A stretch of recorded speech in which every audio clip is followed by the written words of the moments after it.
Automne 1989. Des ovnis survolent le territoire de la Belgique. Les témoins se comptent par milliers. Les chasseurs de l'armée nationale décollent, mais ne trouvent nulle trace. Dans certains cas, les radars ont pu suivre ces objets. Le mystère des phénomènes ovnis visibles sur cette photo originale n'est toujours pas percé. Conférence de presse. L'armée de l'air belge considère les ovnis comme bien réels. Le général de Brouwer répond de façon objective, évitant les déclarations hâtives si fréquentes aux États-Unis. La station radar de Blon. Il montre une vidéo du radar d'un F-16 qui a enregistré la route suivie par un des objets non identifiés. Kan het misschien een geval zijn van collectieve zinsbegoocheling, zoals ons wordt gesuggereerd? Dat geloof ik niet. Dat wordt niet geregistreerd op een radarscherm en dat wordt niet geregistreerd op een cassette. Goed, dus het is geen vliegtuig, geen laserstraal en zo verder. Wat is het dan wel? Wij weten het niet. À propos de la réaction en Belgique, on était en droit d'attendre que le pays qui abrite le siège de l'OTAN et le Conseil de l'Europe s'attaque au problème. Mais non, pas du tout. Nous sommes allés voir le ministre belge de l'Intérieur qui nous a demandé si la population était menacée. Non, mais la question n'est pas là. Pour les autorités, l'affaire était classée. Quels sont les objets non identifiés qui ont survolé le territoire belge juste à la fin de la guerre froide? Apparemment, cette question n'intéresse plus que les ufologues. Or, ceux qui pratiquent l'ufologie ne sont pas pris au sérieux. Ils sont même considérés comme des farfelus, surtout après le travail de sape effectué par l'armée et les services secrets américains pendant des décennies. De fait, nombre de participants à la conférence préfèrent ne pas être filmés. Les scientifiques se montrent particulièrement prudents. Seuls ceux qui ont renoncé à faire carrière acceptent de parler à visage découvert. Un scientifique ne peut pas dire qu'il s'occupe d'ufologie, c'est tabou dans la société. Pas parce que la vérité triompherait sur ces prétendus pantins, mais parce que le public, sans être informé, a déjà son opinion. C'est le principe même de la démocratie qui est menacé. Une démocratie implique que beaucoup de gens se forgent leur propre opinion et veillent à ce que le pouvoir s'exerce correctement. C'est le cas de figure idéale. Encore faut-il que la population soit correctement informée. C'est justement ce que certains veulent empêcher. Cette évolution est très sournoise. L'ufologie, l'étude des ovnis, n'est qu'un exemple parmi d'autres pour illustrer cette dérive.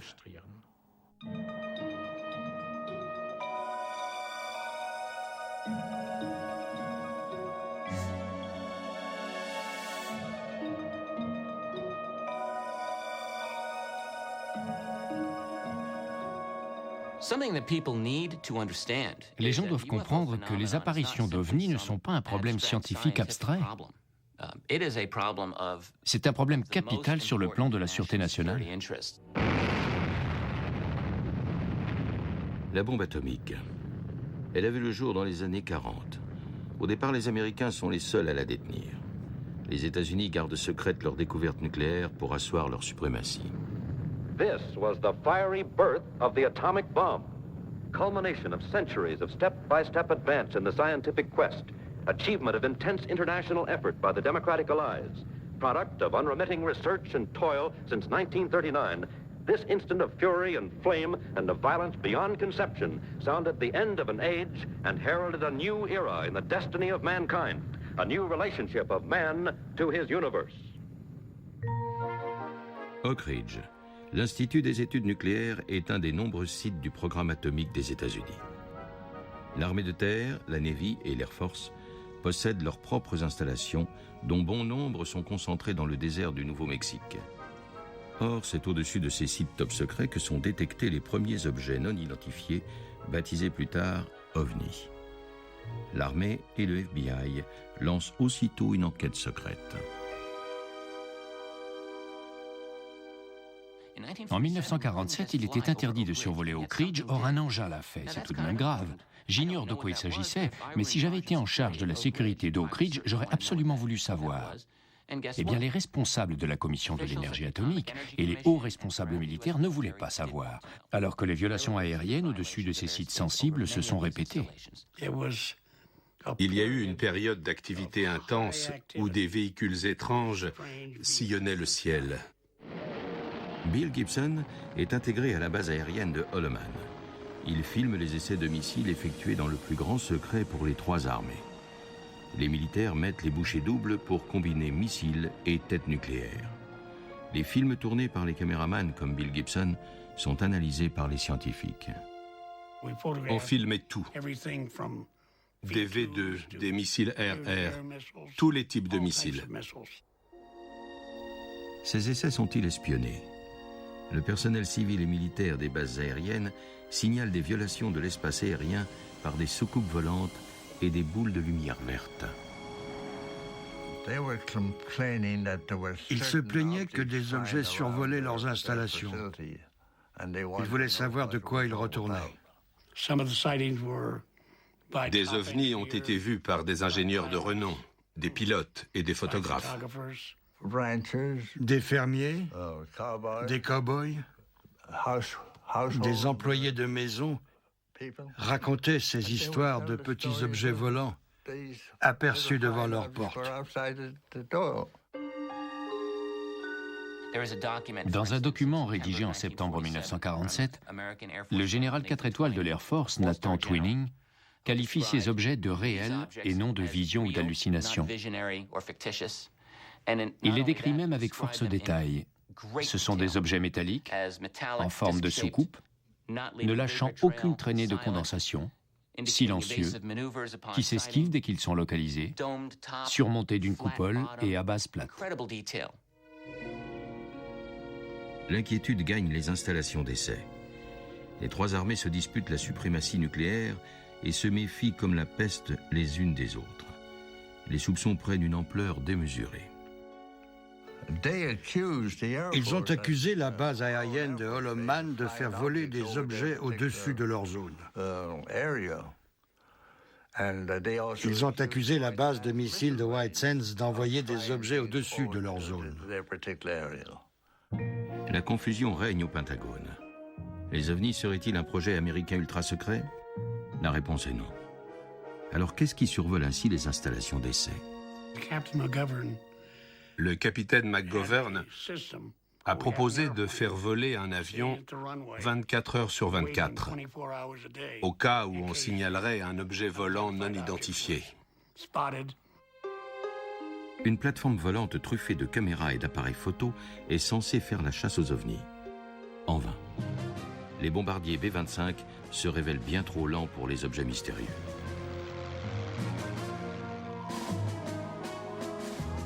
La routine à leur bord est ennuyeuse. Un jour, par le plus pur des hasards, les caméramans surprennent enfin un ovni lors d'un essai avec un V2 effectué en présence de Werner von Braun. Une des caméras à Scania a capturé un objet dans le ciel, puis un second. Et ce dernier a disparu en 1 seconde à une vitesse inouïe. Cela fait bien longtemps que l'Air Force attend un tel événement. La pellicule sensationnelle est confisquée avant même d'être développée. Le film a été récupéré par un pilote de chasse. Nous avons tenté de savoir où il allait, mais il n'avait pas remis de feuille de route. Dès qu'on filmait quelque chose, l'Air Force récupérait la pellicule. On ne voyait jamais le résultat. Gibson filme quelques 50 témoins d'ovnis.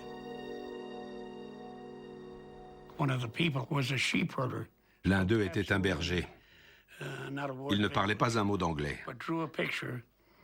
Mais le dessin qu'il a fait de l'objet non identifié qu'il a vu ressemblait très fort à l'objet filmé au-dessus de la base de White Sands. La base aérienne de Wright-Patterson est le quartier général de l'Air Force. On y centralise tout le matériel recueilli sur les ovnis. Les archives sont gigantesques. Mais tous les films d'ovnis et des observations d'ovnis ont disparu. Tout ce que j'ai eu comme explication, c'est que ce genre d'informations avait été détruite pour faire place à de nouvelles archives. On en pense ce qu'on veut, mais c'est plausible. Si les hauts responsables ont estimé que les ovnis ne constituaient pas un problème, je comprends qu'ils aient jeté ce matériel. Mais j'ignore s'ils l'ont vraiment fait. La nature des documents que l'Air Force a jugé bon de conserver a de quoi surprendre. Sous la rubrique OVNI, hormis ce témoignage ornithologique, les archives de l'armée de l'air américaine contiennent des prises de vue qui n'ont rien de spectaculaire. Engins en tout genre, traînées de condensation et autres bric-à-brac. Honni soit qui mal y pense.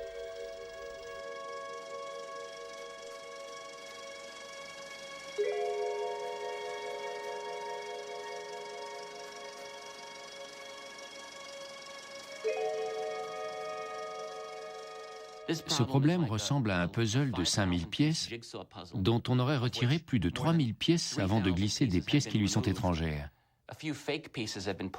Et il faut deviner ce que ce puzzle représente. L'armée et les services secrets adoptent une double stratégie. En interne, les ovnis sont pris très au sérieux. Pour le public, on les banalise. Selon Dulles, patron de la CIA, la meilleure façon de préserver un secret, c'est de donner l'impression qu'on le partage. Le cas des ovnis est classé top secret. Plus les témoignages d'ovnis augmentaient, plus les responsables de la CIA se disaient qu'il y avait quelque chose derrière. Ce qui est compréhensible quand on songe à l'état d'esprit de la guerre froide.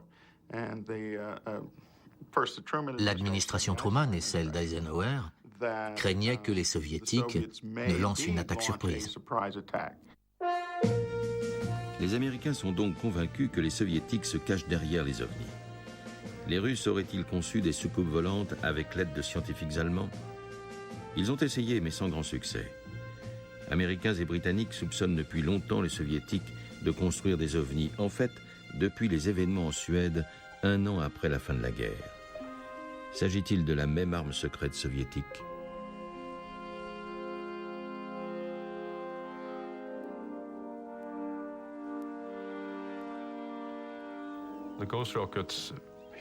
Les fusées fantômes ont frappé la Suède durant le printemps 1946. Le phénomène a culminé au milieu de l'été 1946, ce qui n'a pas manqué d'attirer l'attention de l'armée. À partir de là, il y a eu quantité de rapports sur des objets en forme de cigare, dépourvus d'ailes ou pourvus d'ailettes, dont bon nombre se sont écrasés dans les lacs à travers la Suède, la Finlande et la Norvège. Les fusées fantômes ont fini par s'appeler OVNI. Beaucoup d'observations de l'époque concernent des météorites, comme sur la seule photo de fusée fantôme.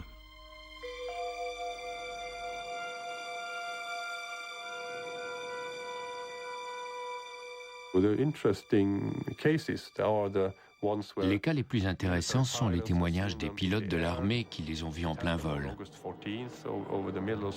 Le 14 août 1946, un pilote et son copilote, volant dans le centre de la Suède, ont soudain vu surgir sur leur gauche un objet étrange, en forme de cigare. Ils ont viré pour le prendre en chasse, mais l'objet les a semés. Ils n'ont pas réussi à le rattraper.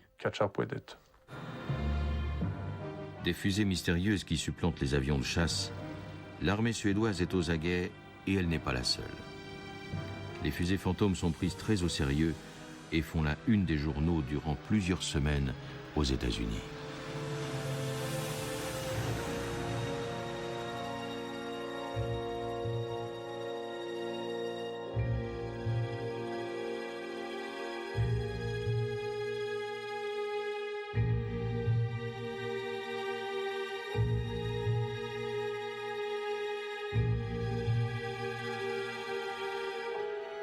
Une carte secrète de l'époque.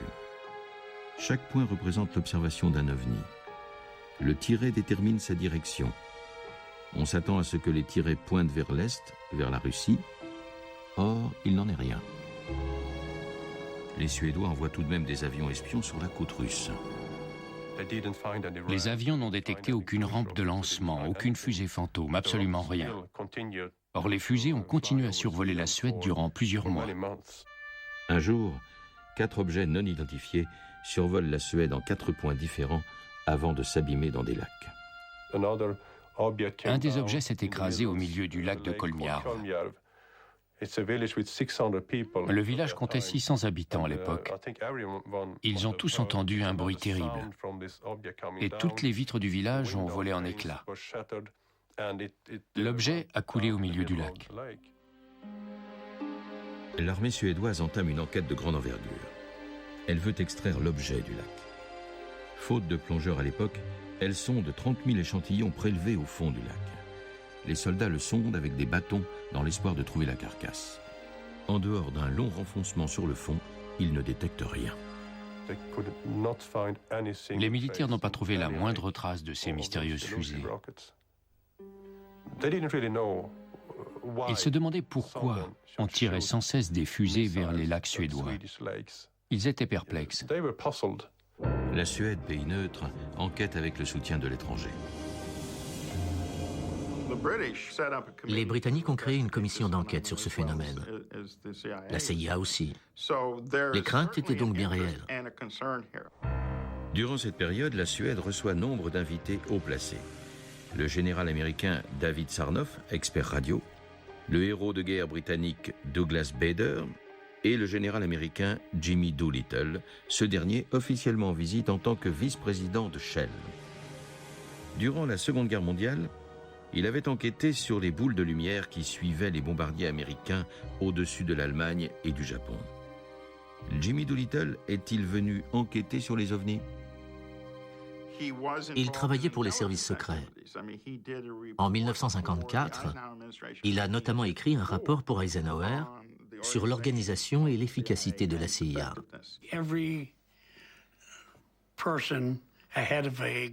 Tout responsable d'un organisme public confronté à un problème insurmontable le soumettait à Jimmy Doolittle. Pas seulement des problèmes d'aviation, mais toutes sortes de problèmes techniques. Washington est convaincu que ce sont les soviétiques qui envoient les fusées fantômes. Ce sont ceux qui ne croient pas aux ovnis qui sont ridicules. Extrait de cet article. Si les soucoupes volantes ont été vues par de sobres citoyens à travers tous les États-Unis, en revanche, en Europe, on n'y croira pas avant d'en avoir capturé une au lasso et de l'avoir fait photographier par Frank Sinatra, l'ambassadeur britannique et 5 juges de la Cour suprême. Alaska. La guerre froide chauffe plus qu'ailleurs dans les glaces éternelles. Dans l'Arctique, les superpuissances s'observent à courte distance. Si les soviétiques attaquent par les airs, ils le feront par le chemin le plus court, via le pôle Nord. L'état-major américain est convaincu que la plupart des ovnis arrivent du pôle Nord. Sont-ils les précurseurs d'une attaque imminente ? La CIA pense quant à elle que les ovnis servent à saturer le système radar des États-Unis afin de paralyser sa défense aérienne.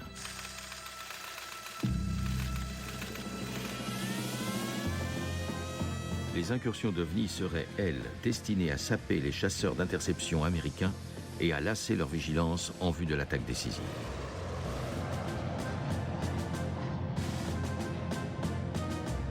Peut-être les Russes cherchent-ils à provoquer la panique générale dans la population et l'armée américaine. Un événement comparable s'était produit en 1938. Avec sa pièce radiophonique géniale sur l'invasion fictive des Martiens, Orson Welles avait provoqué une panique collective sans précédent aux États-Unis. Wait a minute, something's happening.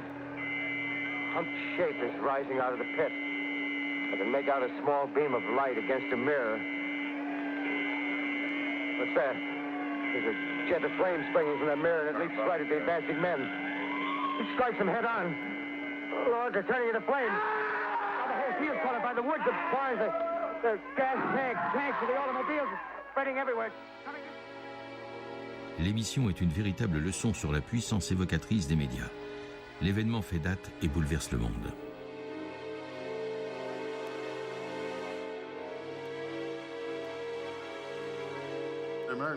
Les politiciens américains ont grandi dans cette atmosphère. Ils connaissaient le phénomène.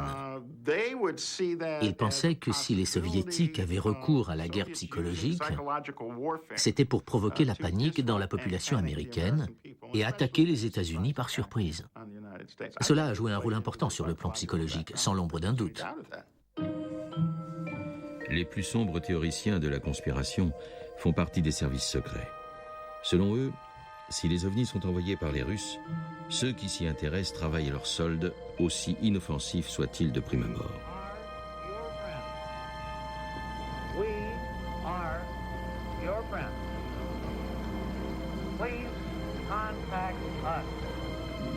Les groupes d'ufologues qui voient le jour sont-ils constitués de communistes? Les ovnis participent-ils d'une conspiration? Les Soviétiques ont-ils mis au point une tactique d'infiltration très subtile dans l'objectif d'envahir les États-Unis?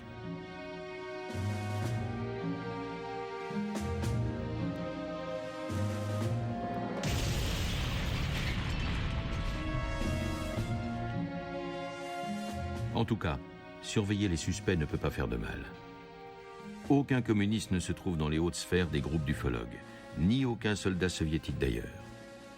En revanche, les informateurs de la CIA y sont très nombreux. Le FBI met les ennemis de l'État sous haute surveillance. 200 000 personnes doivent être arrêtées et emprisonnées en cas de guerre. Tous ceux qui s'intéressent aux ovnis deviennent suspects.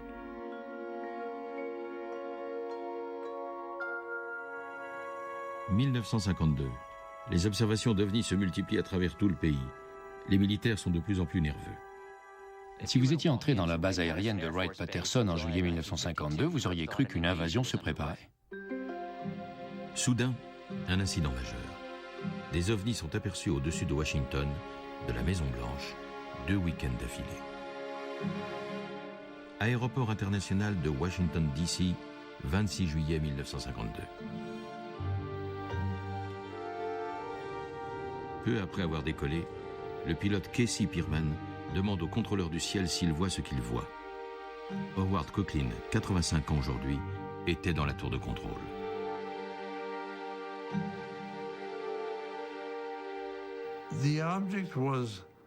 L'objet était plat à sa base, arrondi au sommet et entouré de lampes. Il était plus petit que l'avion de ligne. L'objet est également repéré par le radar. Tous les contrôleurs de service cette nuit-là voient l'objet volant faire le tour de l'aéroport.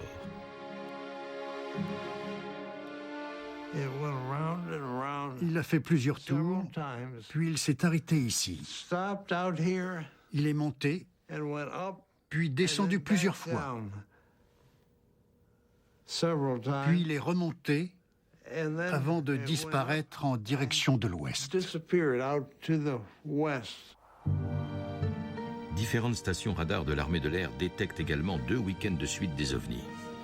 Des chasseurs d'interception décollent de la base Andrews, le plus souvent sans résultat. Un avion suit un ovni, mais il n'arrive pas à s'approcher à distance de tir. Washington est-elle menacée?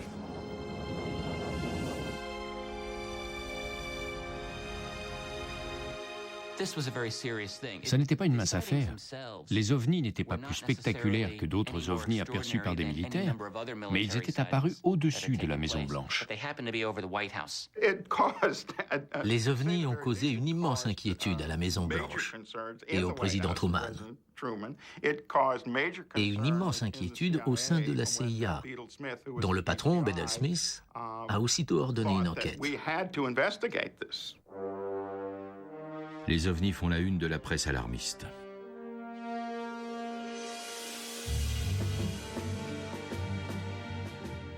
Des journalistes révèlent même que l'Air Force tente sans succès d'abattre des ovnis. Washington doit réagir pour éviter la psychose collective.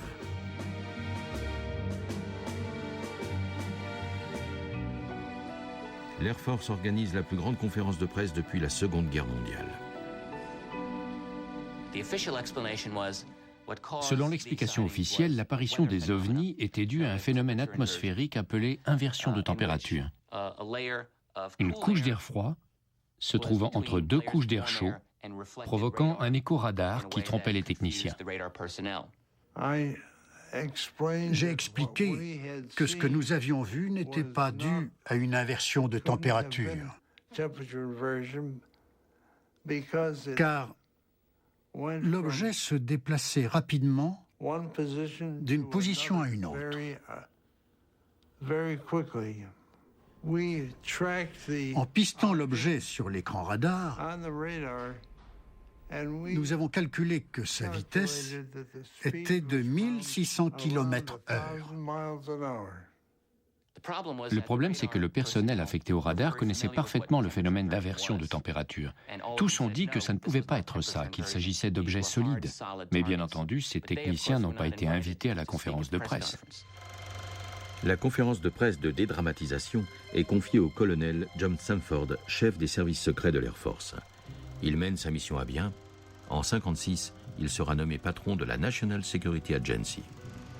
We have received and analyzed between 1 and 2,000 reports that have come to us from all kinds of sources. Of this great mass of reports, we have been able adequately to explain the great bulk of them, explain them to our own satisfaction. We've been able to explain them as hoaxes, as erroneously identified friendly aircraft, as meteorological or electronic phenomena, or as light aberrations. La presse annonce qu'aucune menace n'est à craindre. La CIA confirme en mettant en scène la commission Robertson qui réunit plusieurs scientifiques. Ils sont censés définir la ligne de conduite en matière d'OVNI. Aucune observation ne sera plus prise au sérieux afin d'éviter au maximum tout risque de panique collective. La commission Robertson est restée pendant 12 heures en réunion. Aujourd'hui, nous savons que le rapport n'a pas été rédigé par un des membres de la commission Robertson. Il est l'œuvre d'un certain Frédéric Durand, membre de la CIA. Et les conclusions ont été écrites avant l'enquête, c'est-à-dire avant que les membres de la commission aient fini leur travail. Au sein de la CIA, les conjectures vont bon train. En octobre 1952, de hauts gradés militaires prétendent que les ovnis sont des vaisseaux extraterrestres. Un comble.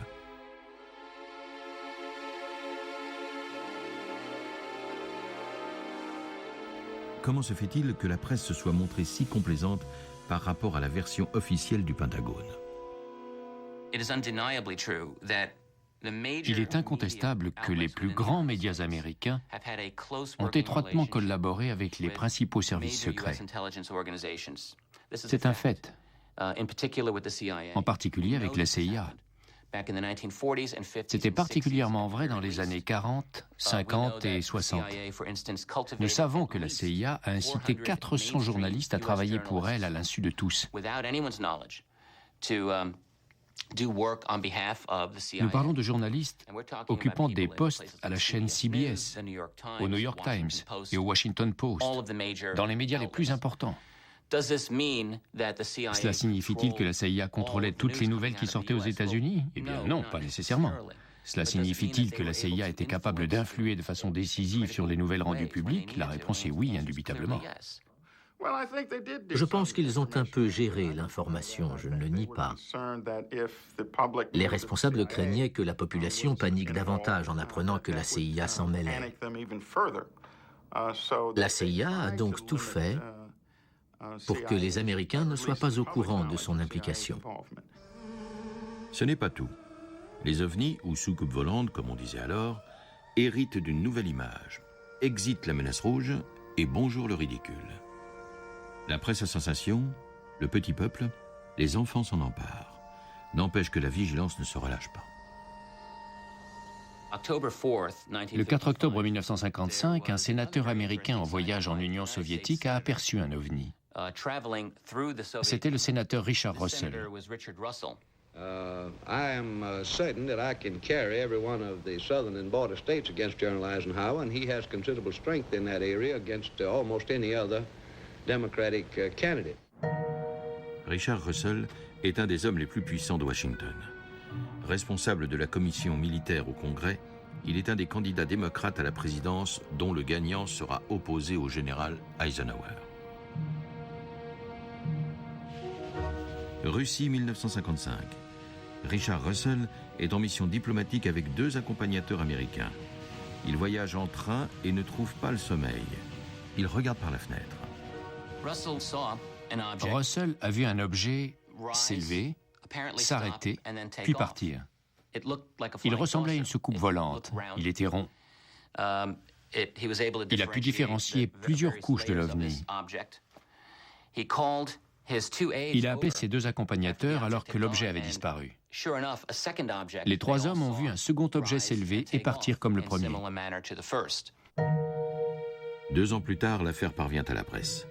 Aux questions des journalistes, Russell répond qu'on lui a demandé de ne pas révéler cette affaire.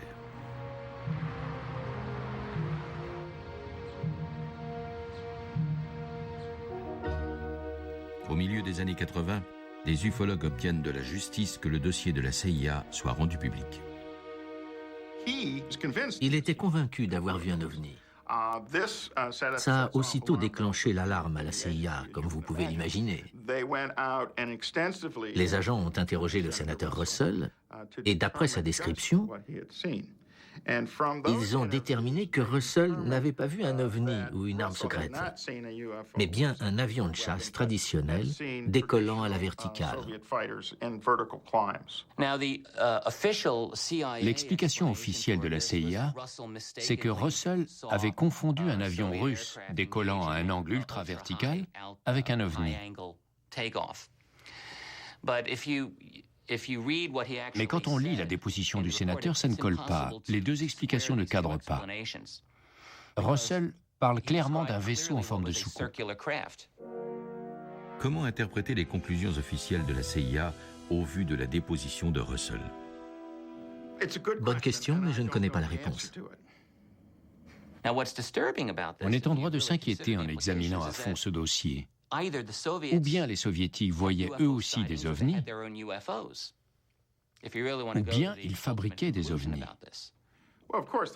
Bien sûr que la CIA était très inquiète de ce qui se tramait en Union soviétique, d'autant que les témoignages d'ovnis continuaient d'affluer, alors qu'il n'y en avait nulle trace dans la presse soviétique.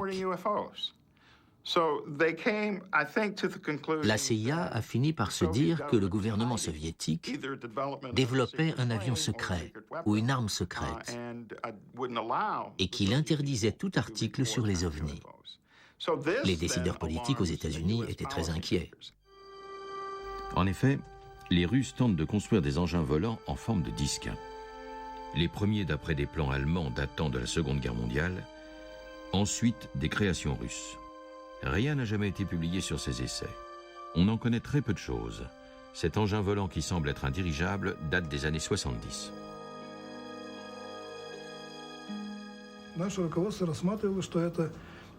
La fabrication d'une soucoupe volante n'est pas compliquée en soi.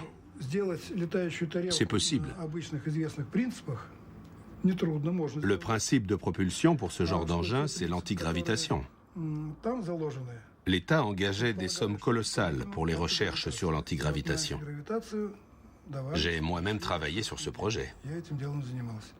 Les États-Unis et le Canada développent aussi des soucoupes volantes.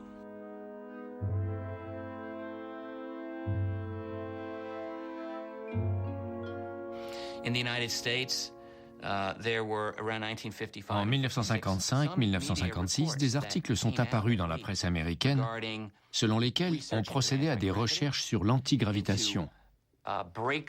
On annonçait de grandes avancées imminentes et différents essais avec des engins en forme de disque. L'entreprise canadienne Avro crée l'Avrocar pour le compte de l'Air Force. Il s'agit d'une soucoupe volante. L'appareil fait un bide. L'Avrocar n'arrive pas à s'élever à plus de 2 mètres du sol. Cet aéroglisseur de qualité médiocre est terriblement instable en suspension. Après quelques essais, l'unique exemplaire est aussitôt envoyé au musée.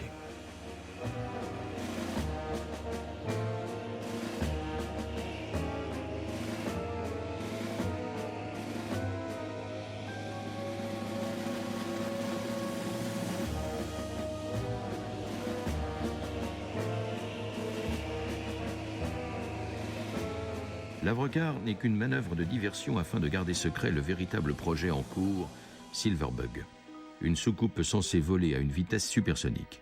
Silverbug n'a jamais décollé.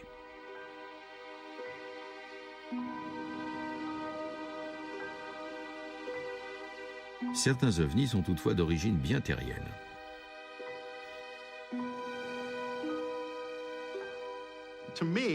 Un des chapitres marquants de l'épopée des ovnis commence en 1954-1955, jusque dans les années 60, avec une augmentation sensible des observations d'ovnis. Pas seulement de la part de citoyens lambda, mais aussi de pilotes et de contrôleurs aériens ayant vu des ovnis entre 20 et 23 km d'altitude. Ces années-là débutent les essais du U-2, un avion espion de la CIA qui peut voler à une altitude bien supérieure à celle de tous les avions de l'époque. Le U-2 est top secret et le restera.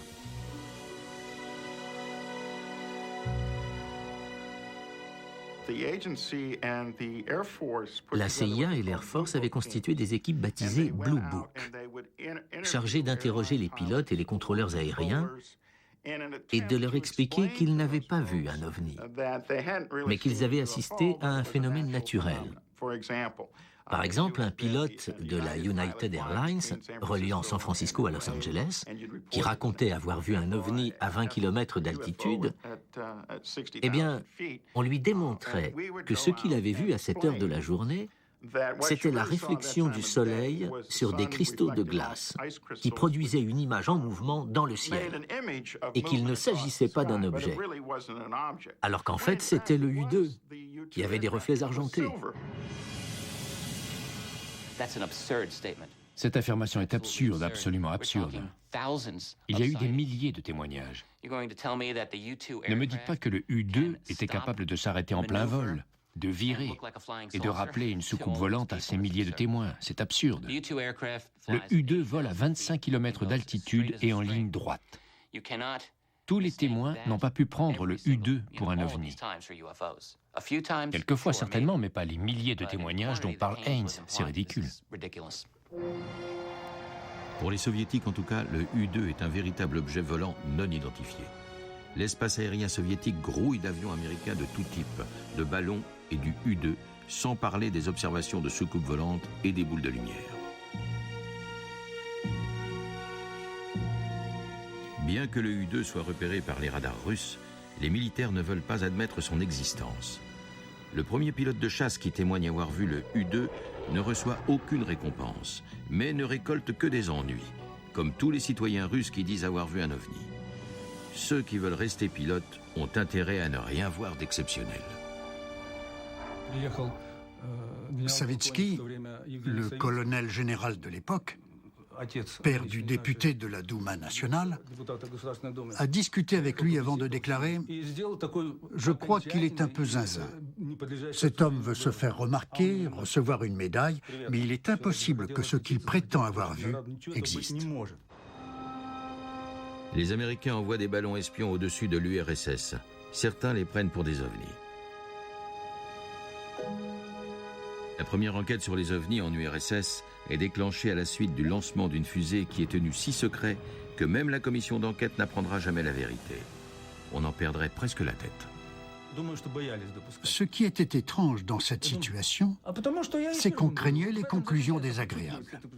Normalement, quand on dit A, ensuite on dit B, et ainsi de suite. Mais là, on préférait s'abstenir et dire que ce qu'on ne savait pas alors pouvait attendre le lendemain. OVNI et U-2, le problème ressemble à une course d'orientation dans un palais des glaces.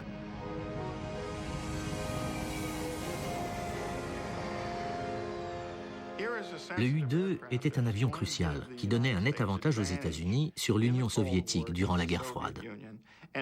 En le rendant public, on risquait de perdre cet avantage. Pour cet avion, on peut comprendre que les politiciens aient rechigné à dévoiler ce type d'informations.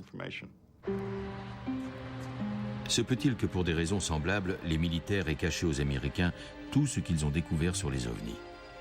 Ont-ils d'ailleurs découvert quoi que ce soit? Le gouvernement américain ment-il à ses citoyens uniquement pour leur bien?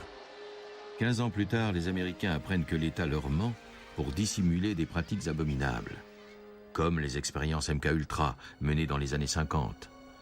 la CIA injecte à des êtres humains, à leur insu, du LSD et de la mescaline pour observer leurs réactions. Pourquoi ? L'explication est simple. C'est à cause de la guerre de Corée et des prisonniers américains.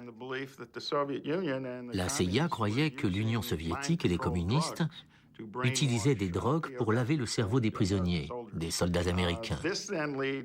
Cette crainte a incité la CIA et l'armée à effectuer un tas d'expériences à base de LSD. Les expériences les plus monstrueuses sont faites sur des Noirs, car selon une citation, ils sont plus faciles à trouver que des cobayes. La CIA tente de reprogrammer le cerveau pour produire des schizophrènes, des auteurs d'attentats suicides qui s'ignorent. En implantant des électrodes dans des cerveaux humains, ils poursuivent les expériences initiées dans les camps de concentration allemands.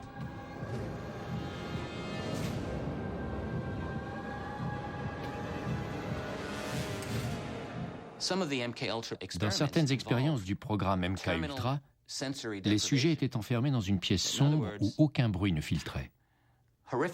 Privés de tout stimulus sensoriel, les sujets finissaient par mourir.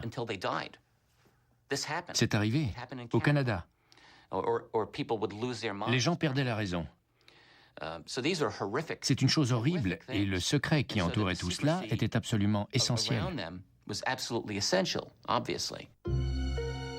L'affaire éclate car plusieurs responsables de la CIA ont omis de détruire des factures de cliniques psychiatriques portant leur nom. Grâce à leur loi, les Américains apprennent des choses incroyables, tels les documents sur les ovnis, que la justice obligera à rendre publics. L'affirmation de la CIA selon laquelle elle ne s'intéressait plus aux ovnis depuis les années 50 ne convainc pas tout le monde. La CIA continue de mentir pour des centaines d'observations, comme pour celle de Redmond.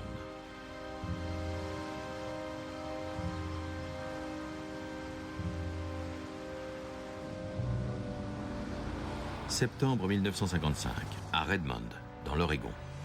Le policier local Robert Dickerson aperçoit durant son service nocturne une lumière étrange dans le ciel. Là-bas, j'ai vu une lumière forte qui descendait. J'ai même cru que l'objet allait s'écraser au sol. J'ignorais ce que c'était. La longueur de l'objet était supérieure à sa hauteur. Il ressemblait à un ballon de rugby, il était brillant, il fumait comme s'il était chaud. Il changeait légèrement de couleur. Dickerson se rend aussitôt à l'aéroport. Il y trouve le contrôleur aérien Laverne Wirtz.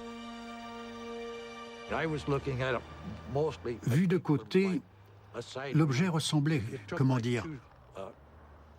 comme si on prenait deux soucoupes et qu'on les collait l'une sur l'autre par le côté concave, en laissant un espace entre elles. Voilà la forme de l'objet. Je me souviens aussi des lampes faisant le tour de l'objet. Elles changeaient de couleur, passant de l'orange à une sorte de jaune. Et comme Bob l'a dit, l'objet brillait et il fumait comme s'il était chaud. L'objet est également repéré par un technicien radar qui alerte aussitôt l'armée de l'air.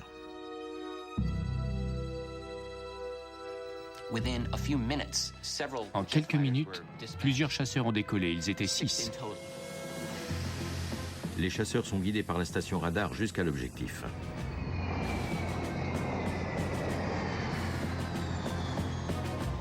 Les pilotes distinguent eux-mêmes l'OVNI sur leur écran.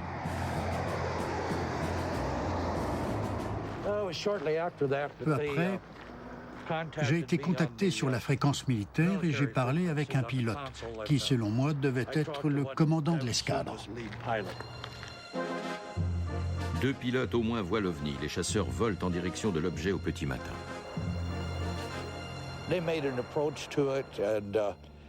Les chasseurs se sont approchés de l'objet. Ils étaient 2.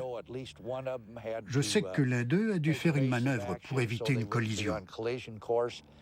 Je me souviens aussi qu'un des pilotes a raconté avoir été pris dans un tourbillon d'air provoqué par l'objet et qu'il a failli perdre le contrôle de l'appareil. Il a dû rectifier sa trajectoire pour s'en sortir. L'OVNI s'élève à une vitesse vertigineuse. Il reste quelques secondes encore sur les écrans radars avant de disparaître à plus de 15 000 mètres d'altitude, au-delà du rayon d'action des radars.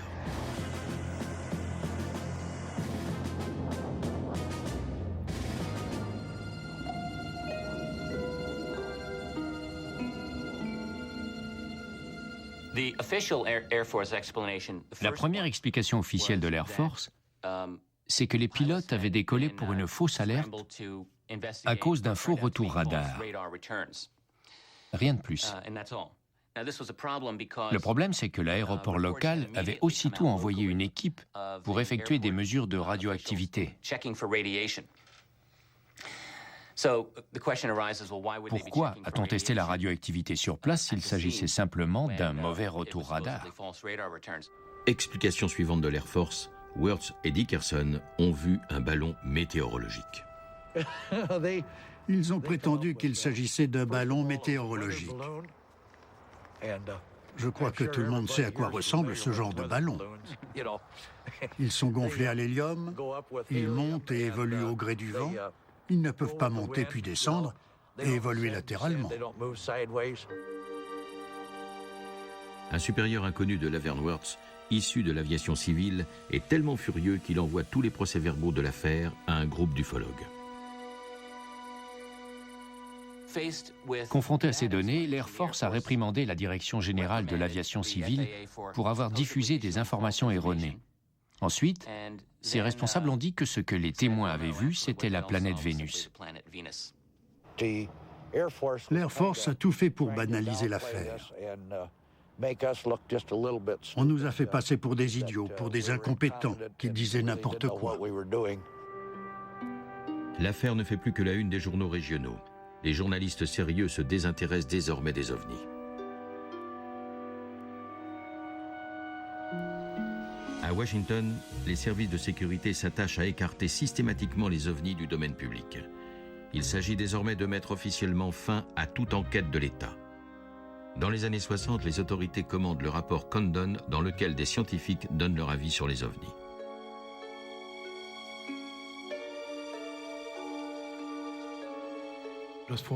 L'objectif était de démontrer que la plupart, voire tous les phénomènes, avaient une explication. Le rapport Condon est même allé plus loin, en affirmant que le sujet n'apportait rien à la science et qu'il valait mieux s'en détourner. Après la presse, c'est la science qui relègue les ovnis au rang de foutaise. C'est un immense pavé de plus de 1000 pages dans lequel on trouve quantité d'informations intéressantes. On y lit même que les ovnis existent, alors que la chose est niée dans la préface. C'est une véritable bouffonnerie scientifique. Mission terminée. Depuis les années 60, les médias sérieux ont totalement abandonné le thème des ovnis. Personne ne peut dire si l'armée et les services secrets américains s'y intéressent toujours. Les ovnis sont devenus l'affaire privée de certains passionnés, tel le Suédois Claes Svahn. Il collecte les rapports et constitue des archives avec d'autres ufologues. Son travail est si sérieux qu'il jouit d'une excellente réputation en Scandinavie, même auprès de l'armée suédoise.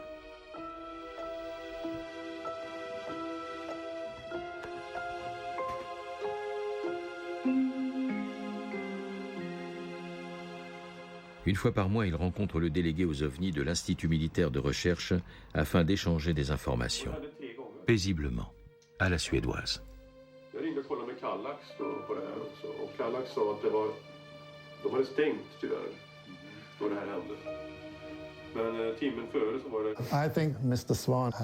Monsieur Svahn et moi partageons la même vision scientifique des choses.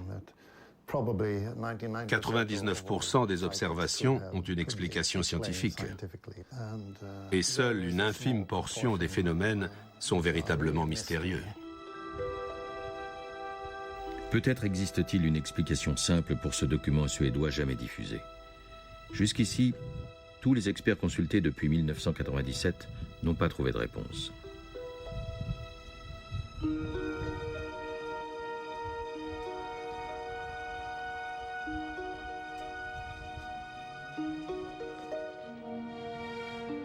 Hesdalen, en Norvège. Ici, les témoignages d'ovnis étaient si nombreux que des scientifiques privés ont fini par installer une caméra automatique. Elle a déjà fourni quelques documents intéressants qui ont démontré que les phénomènes lumineux sont dus à des champs électromagnétiques très puissants.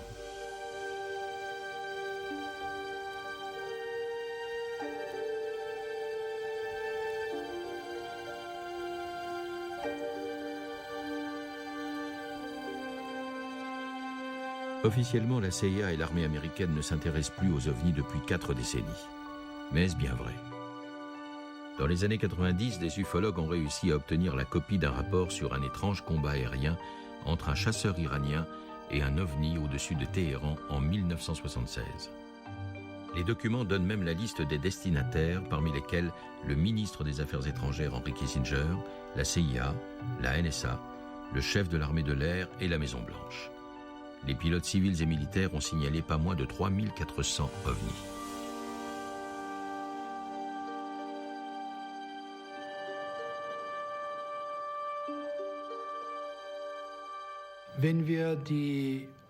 Quand on considère les faits décrits par les témoins et qu'on les compare avec les déclarations de certains responsables officiels américains qui disent que c'est faux, nous avons le choix de dire qu'ils mentent ou bien qu'ils ne savent rien. Ils sont idiots ou bien ils mentent à la population. Il faut choisir entre les deux. Il ne s'agit plus seulement des ovnis, mais bien du fait que le pouvoir manipule la population comme des marionnettes. Les citoyens sont désinformés. On leur ment, tout simplement. Napoléon Bonaparte a dit il y a bien longtemps qu'un gouvernement autoritaire avait le luxe du silence. Comme un gouvernement démocratique ne jouit pas de ce luxe, il est contraint de mentir.